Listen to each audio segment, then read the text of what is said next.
he has described ahimsa positively.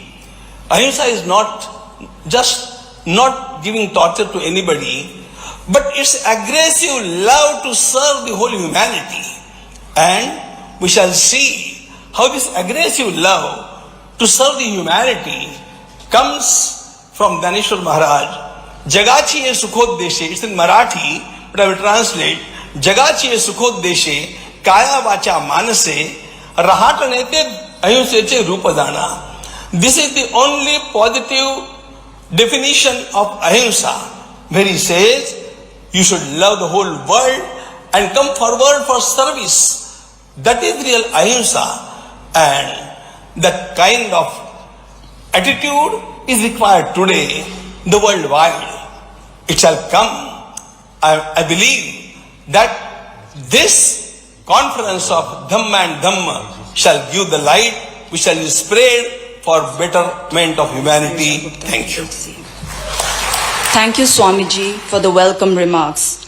May I now request the Honorable Chief Minister to felicitate the Honorable President.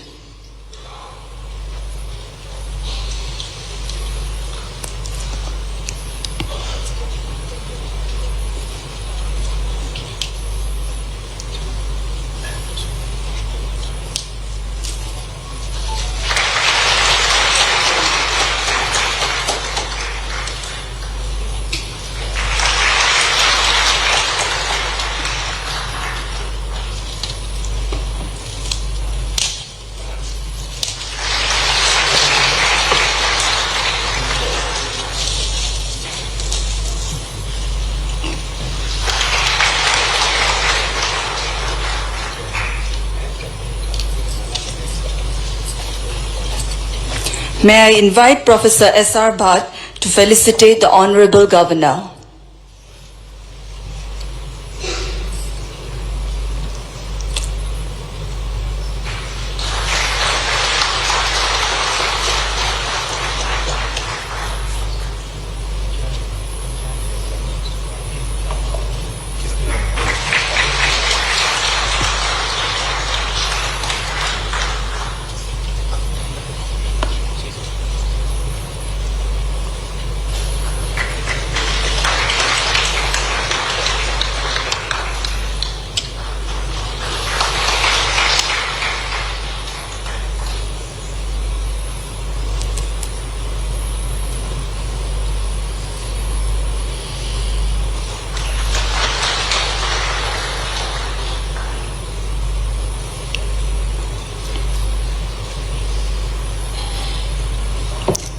May I now request Professor Nirja Gupta to felicitate the Honorable Chief Minister.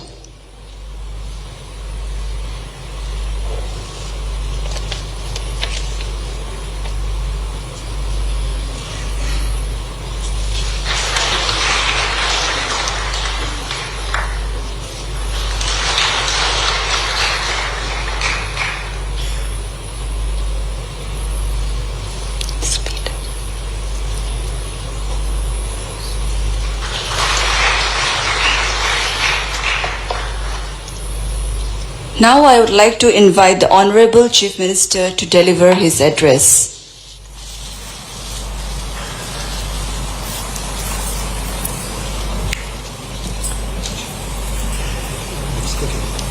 हमारे सौभाग्य से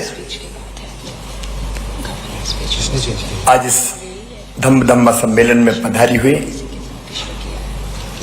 भारत की यशस्वी राष्ट्रपति श्रीमती द्रौपदी मुर्मू जी, मैं मध्य प्रदेश की 8.5 करोड़ जनता की ओर से उनका हृदय से स्वागत करता हूं, अभिनंदन करता हूं। मध्य प्रदेश के कर्मठ राज्यपाल आदरणीय श्री मंगू भाई पटेल जी, अभी हम जिनको सुन रहे थे, श्री राम जन्मभूमि तीर्थ क्षेत्र ट्रस्ट के कोषाध्यक्ष और बहुत उत्कट विद्वान आदरणीय गोविंद देवगिरी जी महाराज, आदरणीय प्रोफेसर कोटापति राहुल अनुनायक थेरा जी श्रीलंका से, उगेन दोर जी गृह और संस्कृति मामलों के मंत्री भूटान, विदुर विक्रम नायका, बुद्धासन, धार्मिक और सांस्कृतिक मामलों के मंत्री श्रीलंका, प्रोफेसर डॉक्टर IR तजोकोर्डो ओका, अर्थार्दाना सुकावती बाली, इंडोनेशिया के उपराज्यपाल, सुश्री उषा ठाकुर जी, मध्य प्रदेश की संस्कृति मंत्री, प्रोफेसर SR भट्ट जी, आयोजन समिति के सह अध्यक्ष, professor Neerja Gupta ji, vice chancellor Sanchi बौद्ध भारती ज्ञान अध्ययन विश्वविद्यालय, यहां उपस्थित सभी देवियों और सज्जनों, यह मध्य प्रदेश का सौभाग्य है कि 7वां धम्मा सम्मेलन मध्य प्रदेश की राजधानी भोपाल में आयोजित किया जा रहा है। इस अवसर पर पधारे हुए सभी विद्वजनों का मैं हृदय से स्वागत करता हूं, अभिनंदन करता हूं। मध्य प्रदेश की धरती पर सांची बौद्ध भारती ज्ञान अध्ययन विश्वविद्यालय की स्थापना करने का सौभाग्य भी मध्य प्रदेश को प्राप्त हुआ। और आज जब हम धम्मा सम्मेलन में विचार विमर्श के लिए इकट्ठा हैं, तो मुझे कहते हुए आनंद और प्रसन्नता है कि बौद्ध और भारतीय ज्ञान अध्ययन जो इस विश्वविद्यालय द्वारा प्रारंभ किया गया, उसने अनेकों उपलब्धियां हासिल की है। इंडिया फाउंडेशन के साथ मिलके मध्य प्रदेश का संस्कृति विभाग इस आयोजन को कर रहा है। मैं राम माधव जी और इंडिया फाउंडेशन की टीम को भी धन्यवाद देता हूं कि उन्होंने भोपाल को इस धम्मा सम्मेलन के लिए चुना। पूरब का मानवतावाद, अभी गोविंद गिरी जी बोल रहे थे। देखिए, हजारों वर्ष पुराना भारत का इतिहास है, अत्यंत प्राचीन और महान राष्ट्र भारत। और अगर मैं मूल चिंतन क्या है भारत का, यह बात कहूं तो एक ही पंक्ति में अगर कहूं तो एक ही चेतना समस्त जड़ एवं चेतन में विद्यमान है, अनस्यूत है। एक ही चेतना वो सब में है, मनुष्य मात्र में है। और इसलिए भारत में कहा गया सिया राम मैं सब जग जानी, सब में सीताराम है, वो ही है सब में। या कबीरदास जी ने कहा साहब तेरी साहबी हर घट रही समाए, जो मेहंदी के पात में लाली लकी ना जाए। इसको और अगर बढ़ाएं तो स्वामी जी जिस श्लोक का भी उल्लेख कर रहे थे, इसलिए भारत में कहा गया अयम निजम पराबेत्ति गणना लघु चेत साम, उदार चरिता नाम तू वसुदैव कुटुंबकम। ये मेरा, ये तेरा है। ये छोटे सोच वालों का, छोटे दिल वालों का सोच है। जो विशाल हृदय के होते हैं वो तो कहते हैं सारी धरती ही एक परिवार है, सारी वसुधा ही एक परिवार है। इसलिए हमारे यहां कहा गया आत्मवत् सर्वभूतेषु, सबको अपने जैसा मानो, कोई भेद नहीं। इसलिए शायद कहा गया कि जियो और जीने दो। और अगर आगे बढ़कर कहूं तो मैं भारत के गांव-गांव में, केवल विद्वानों की सभाओं में नहीं, गांव-गांव में आज भी हर धार्मिक आयोजन में बच्चा बच्चा इस मंत्र का उच्चारण करता है, उद्घोष करता है कि धर्म की जय हो, अधर्म का नाश हो और प्राणियों में सद्भावना हो। बच्चा बच्चा भारत का उद्घोष करता है प्राणियों में सद्भावना, केवल मनुष्य मात्र में नहीं, प्राणियों में सद्भावना हो और विश्व का कल्याण हो। यह भारत का बच्चा बच्चा गाता है। यह वही सोच है, एक ही चेतना। और सचमुच में इसी भाव के कारण हमने पशुओं में, पक्षियों में, कीट पतंगों में उसी एक आत्मा को देखा। शायद इसलिए जो दशावतार भारत में माने गए हैं, उनमें से जो 4 अवतार 12 है, मत्स्य कूर्म 3 और एक चौथा नरसिंह अवतार, ये आधा मनुष्य का और आधा पशु का हुआ। एक आत्मभाव से देखने का भाव है। शायद इसलिए हमने नदियों की भी पूजा की, माँ माना। गंगा सिंधु से कावेरी यमुना च सरस्वती रेवा महानदी गोदा ब्रह्मपुत्र पुनात्मान पवित्र माताएं हैं, इसलिए हमने पेड़ों की पूजा की। अभी भगवान बुद्ध की प्रतिमा महामहिम राष्ट्रपति जी को भेंट की तो पीपल के पत्ते में। अब आप देखिए, बट का वृक्ष, पीपल का पेड़, इसमें भी वही चेतना है। ये भारत के दर्शन में आपको हर जगह मिलेगी। मैं बहुत विस्तार में नहीं जाऊंगा, महामहिम को सुनेंगे। सारी धरती एक परिवार है, केवल धरती नहीं, धरती पर रहने वाले बाकी प्राणियों के लिए भी ये धरती है। अब आजकल सोचा जाने लगा, मध्य प्रदेश में भी हम लोग चीता विलुप्त हो गए थे तो नामीबिया और दक्षिण अफ्रीका से लेके आए गाय को माता मानने का भाव। तो ये सोच में और चिंतन में। और अगर हम धम्मा के बारे में बात करें तो देखिए, मुझे कहते हुए प्रसन्नता है। धर्म और धम्म का पहला सिद्धांत सभी जीवों के साथ दया और सम्मान के साथ व्यवहार करना। एक ही बात है, एक ही चेतना सब में है, आत्मवत् सर्वभूतेषु। दूसरी चीज अगर कहें तो ज्ञान और बोध का अर्थ, ज्ञान और बोध पैदा करना, जिसका अर्थ है चीजों की नश्वरता और अंतर संबंधों को पहचानना। और तीसरी अगर करें तो आंतरिक शांति और निर्विकार भाव विकसित करना। यहां विद्वानों की सभा है, अलग अलग बिंदुओं पर आप गंभीर चिंतन और मंथन करेंगे और मुझे पूरा विश्वास है कि इस चिंतन से जो अमृत निकलेगा वो दुनिया को शाश्वत शांति के पथ का दिग्दर्शन कराने में सफल होगा। क्योंकि इस देश ने, इस धरती ने, भगवान बुद्ध ने भी जो कहा वो यही था, युद्ध नहीं, शांति, घृणा नहीं, प्रेम, संघर्ष नहीं, समन्वय, शत्रुता नहीं, मित्रता। और मुझे लगता है यही वो मार्ग है जो भौतिकता की अग्नि में दग्ध विश्व मानवता को शाश्वत शांति के पथ का दिग्दर्शन कराएगा।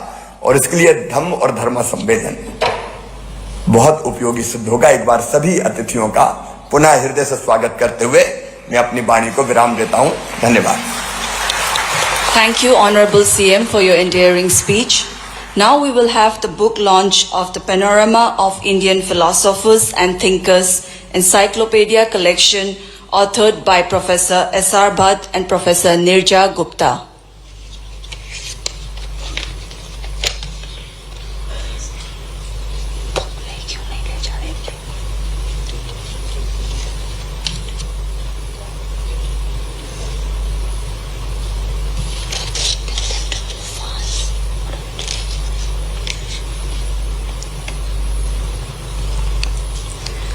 On the occasion of glorious 75 years of Azadi Ka Amrit Mahotsav, this book has been published. It is comprised of 3 volumes, Spiritual Legacy, Premier, and Medieval and Modern.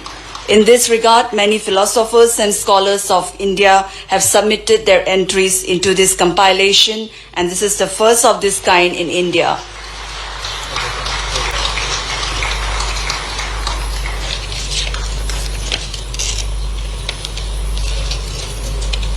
May I now invite the Honorable Governor to deliver his address.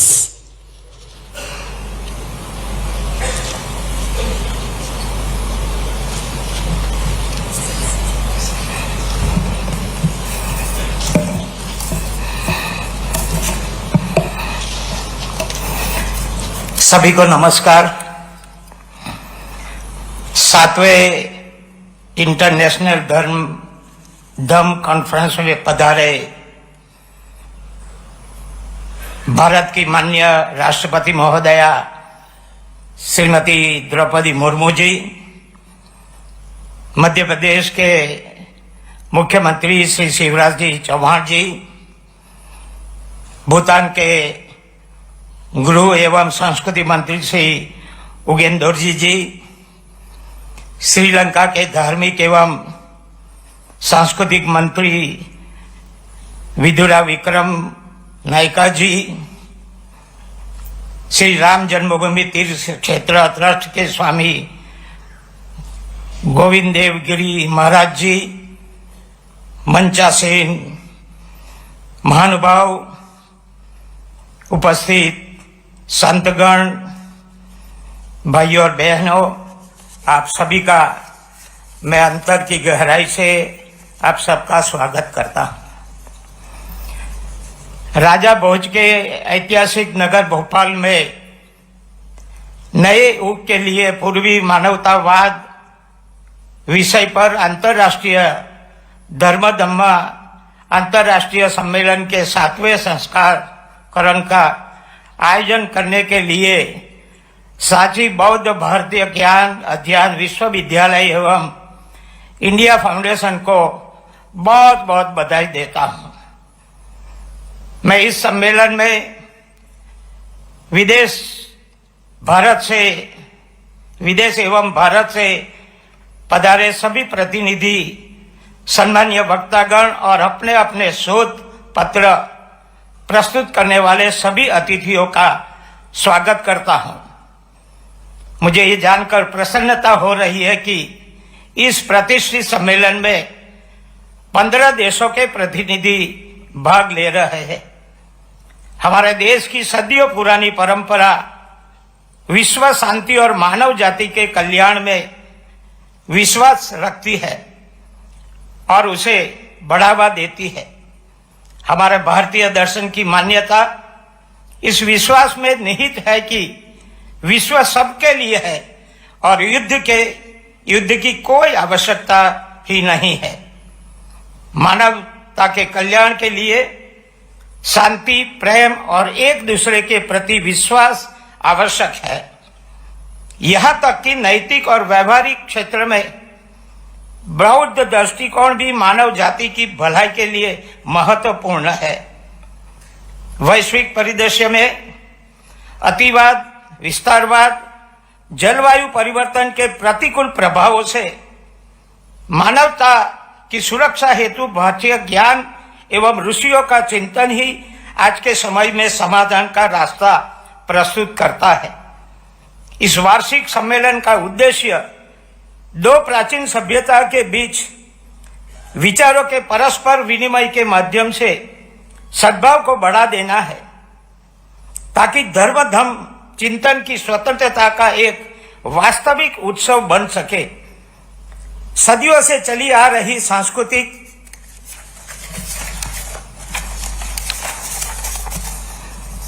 और सभ्यतागत अंतर संबंध के द्वारा जो चिंतन परंपरा चली आ रही है, उस पर बदलते समय और परिप्रेक्ष्य में नई दृष्टि से विचार किया जाएगा, ताकि एक समृद्ध समाज, राष्ट्र एवं विश्व का निर्माण हो सके।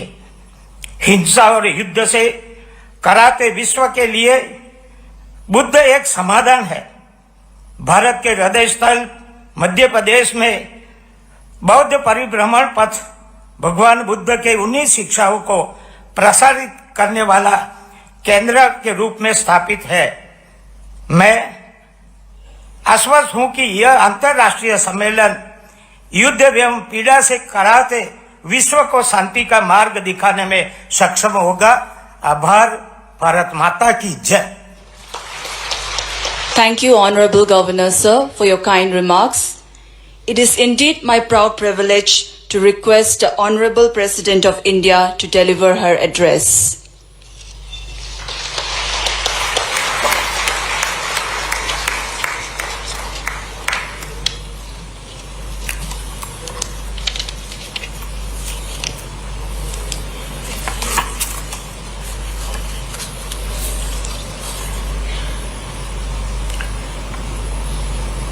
इस सम्मेलन में उपस्थित मध्य प्रदेश के राज्यपाल आदरणीय श्री मंगू भाई पटेल जी, मुख्यमंत्री आदरणीय श्री शिवराज सिंह चौहान जी, minister of home and culture affairs Bhutan mister Ugen दर्जी जी, मिनिस्टर ऑफ बुद्ध शासन religious and cultural affairs government of Sri Lanka mister Vidur Vikram नायक जी, मध्य प्रदेश सरकार से संस्कृति मंत्री सुश्री उषा ठाकुर जी, श्री राम जन्मभूमि तीर्थ क्षेत्र ट्रस्ट के कोषाध्यक्ष स्वामी गोविंद देव गिरी जी महाराज, वेनेरेबल प्रोफेसर कोर्ट PTO Rahula Anunayak Theroji from Sri Lanka, Vice Governor of Bali, Indonesia, Professor Dr. IR Jakardaoka Ortha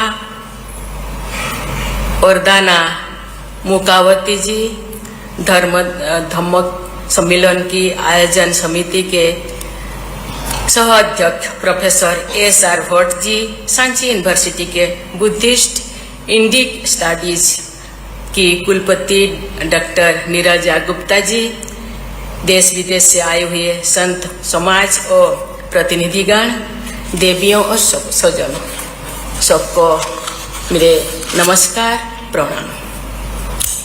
इस धम्म सम्मेलन का आयोजन करने के लिए मध्य प्रदेश की राज्य सरकार, Sanchi university of Buddhist Indic studies तथा इंडिया फाउंडेशन की मैं सराहना करती हूँ। इस सभागार को आदरणीय कुशाभाऊ ठाकरे जी का नाम दिया गया है। मुझे उनके सानिध्य का सौभाग्य प्राप्त हुआ था।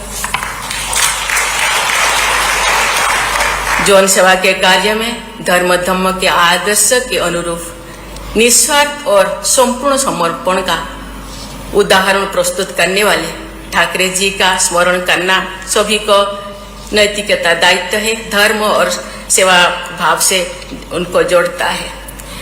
मैं उनको नमन करती हूँ, प्रणाम करती हूँ, श्रद्धा सुमन अर्पण करती हूँ। I feel very happy to note that delegates from several countries are participating in this convention.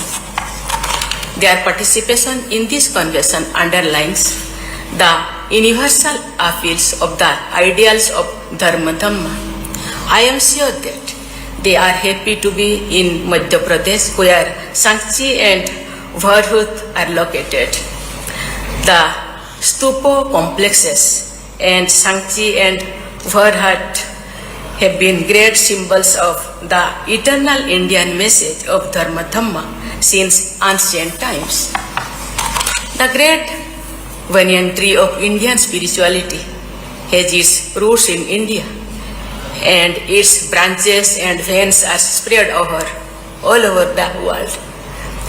The delegates of this convention are messengers of Eastern humanism, which forms the core of all the major schools of Indian philosophy.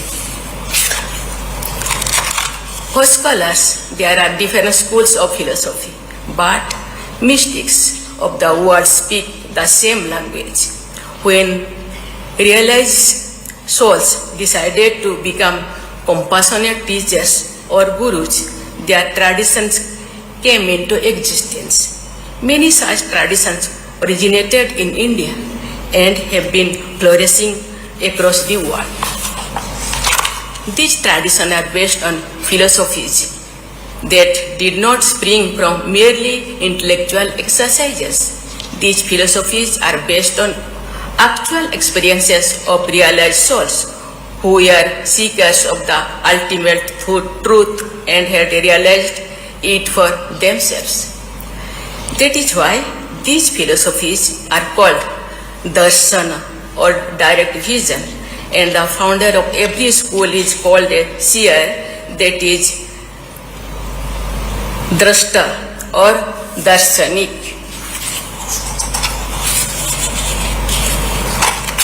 देवी और स्वजनों, अपनी आध्यात्मिक दृष्टि को महर्षि पतंजलि ने इन शब्दों में व्यक्त किया था, दुखमें वो सर्वम विवेकिनः, और भगवान बुद्ध ने कहा था सर्वम दुखम।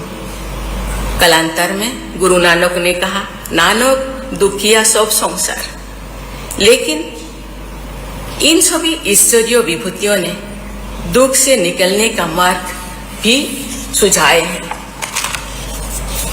मानवता के दुख के कारण का बोध करना और उस दुख को दूर करने का मार्ग दिखाना पूर्व के मानववाद की विशेषता है, जो आज के युग में और अधिक महत्वपूर्ण हो गए हैं। महर्षि पतंजलि ने अष्टांग योग की पद्धति स्थापित की। भगवान बुद्ध ने अष्टांगिक मार्ग को प्रकाशित किया। गुरु नानक देव जी ने नाम सिमरण का रास्ता सुझाया, जिसके लिए कहा जाता है नानक नाम जहाज है जो ढोए सो उतरे पार। कभी कभी कहा जाता है धर्म का जहाज हिलता डोलता लेकिन डूबता नहीं है। धम्म की अवधारणा भारतीय चेतना का मूल स्तर रही है। हमारी परंपरा में कहा गया है धार्यते अनेन इति धर्म, अर्थात जो सबको धारण करता है यानी आधार देता है और धर्म है। धर्म की आधारशिला पर भी पूरी मानवता टिकी हुई है। राग और द्वेष से मुक्त होकर मैत्र करना और अहिंसा की भावना से व्यक्ति और समाज का विकास करना पूर्व के मानववाद का प्रमुख संदेश रहा है। नैतिकता पर आधारित व्यक्तिगत आचरण तथा समाज व्यवस्था पूर्व के मानववाद का व्यवहारिक रूप है।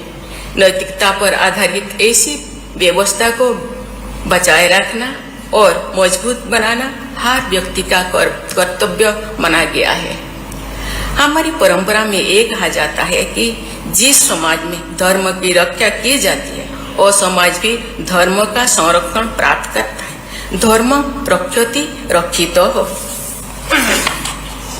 Ladies and gentlemen, the path of Dhamma or virtues is a humane path. Loving kindness or metta, compassion or karuna, selfless joy of mudita and equanimity of upekkha are important elements of Eastern humanism as propounded by the Buddha. Eastern humanism looks at the universe as a moral stage and not as a material battleground. In the building and sustaining of this moral order, every individual has to be action-oriented and not really on fact. The great Indian epic Mahabharata contains this statement by Bhishma Pitamaha. I consider personal efforts to be above all. Belief in the fact makes men dull. Paurusham hi param mane devam nishchitya mohote. Eastern humanism believes that blind impulses lead to individual fights and even wars between countries. When India proclaims on the global stage that the entire world is but one family, Vasudhaiva Kutumbakam, it proclaims its commitment to Eastern humanism. We feel happy that the International Committee was very enthusiastic in adopting June 25 as the International Day of Yoga in 2015. This highlights the universal appeal of Eastern humanism. When India emphasizes that peace, not war, is the way forward, India expresses its commitment to Eastern humanism. In recent times, India has been trying to correct many prevailing global perceptions, but the idea of progress, development and a fair world order. देवियों और स्वजनों, मुझे ये देखकर गर्व होता है कि हमारे देश की परंपरा में धर्म को समाज व्यवस्था और राजनीतिक कार्यकलापों में प्राचीन काल से ही केंद्रीय स्थान प्राप्त है। आज से 2000 वर्ष से भी पहले हमारे देश में धर्म महात्मा के पद को सबसे महत्वपूर्ण माना जाता था। पुरुषार्थ चतुष्टय की अवधारणा में अर्थ और काम के साथ साथ धर्म और मोक्ष का स्थान दिया गया था। स्वाधीनता के बाद हमने जो लोकतांत्रिक व्यवस्था अपनाई, उस पर धर्म धम्म का गहरा प्रभाव स्पष्ट दिखाई देता है। हमारे राष्ट्रीय प्रतीक चिन्ह सारनाथ के अशोक स्तंभ से लिया गया है। हमारे राष्ट्रीय ध्वज में धर्म चक्र सुशोभित है। लोकसभा के अध्यक्ष की कुर्सी के पीछे धर्मचक्र प्रवर्तनाय का प्राचीन ध्येयवाक्य अंकित है, जो सारनाथ में दिए गए भगवान बुद्ध के प्रथम प्रवचन की याद दिलाते हैं और हमारे लोकतंत्र को उस महान शिक्षा से जोड़ता है। राष्ट्रपति भवन हमारी लोकतांत्रिक व्यवस्था का महत्वपूर्ण प्रतीक है। राष्ट्रपति भवन के सबसे प्रमुख कक्ष में भगवान बुद्ध की लगभग 1500 साल पहले की एक प्रतिमा शोभायमान है, जो अभय मुद्रा में सभी उपस्थित व्यक्तियों को आशीर्वाद प्रदान करती है। भगवान बुद्ध से जुड़ी अनेक कलाकृतियां राष्ट्रपति भवन में विद्यमान है। गोया में पीपल की जिस वृक्ष के नीचे समाधिस्थ होकर सिद्धार्थ गौतम भगवान बुद्ध बने थे, उसके 2 पौधे मंगवाकर राष्ट्रपति भवन के उद्यानों में लगाया गया। मेरे पूर्ववर्ती राष्ट्रपति श्री रामनाथ कोविंद जी द्वारा लगाए गए ये पौधे भगवान बुद्ध की विरासत के साथ राष्ट्रपति भवन के संबंध को जीवंत बनाए रखेंगे। राष्ट्रपति भवन के स्टेट कॉरिडोर में धर्म परंपरा का कलात्मक रूप देखा जा सकता है। वहाँ श्रीमद् भागवत गीता के लगभग 70 श्लोक कुशल कलाकारों द्वारा लिखे गए हैं।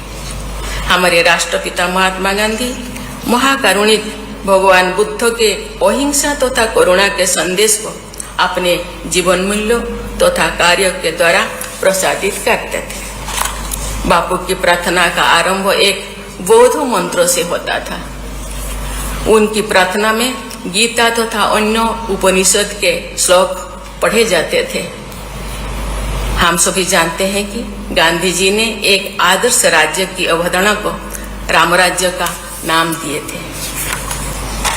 धर्मों की हमारी परंपरा में सर्वे भवन्तु सुखिनो, भवन्तु सब्बो मंगलम और सर्वदा भला की प्रार्थनाएं हमारे जीवन का हिस्सा रही है। यही पूर्व के मानववाद का सार तत्व है और यही आज के युग की सबसे बड़ी जरूरत भी है। ये सम्मेलन मानवता की एक बड़ी जरूरत को पूरा करने की दिशा में एक सार्थक प्रयास है। इसीलिए मैं एक बार फिर सभी आयोजकों की सराहना करती हूँ।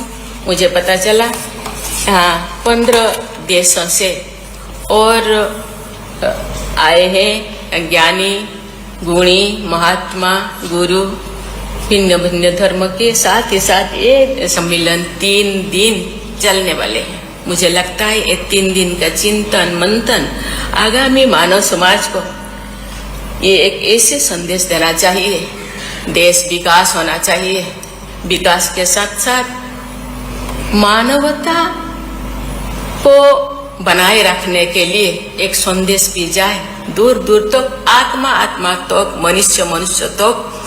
विकास तक कैसे आत्मिक विकास, धार्मिक विकास भी होना चाहिए। मैं ये मंगल कामना करती हूँ कि समस्त विश्व समुदाय पूर्व के मानववाद से लाभान्वित हो और धरती माता की सभी संतानें शांतिपूर्ण तथा सुखमय जीवन व्यतीत करें। धन्यवाद। जय हिंद, जय Bharat. Thank you, Honorable President.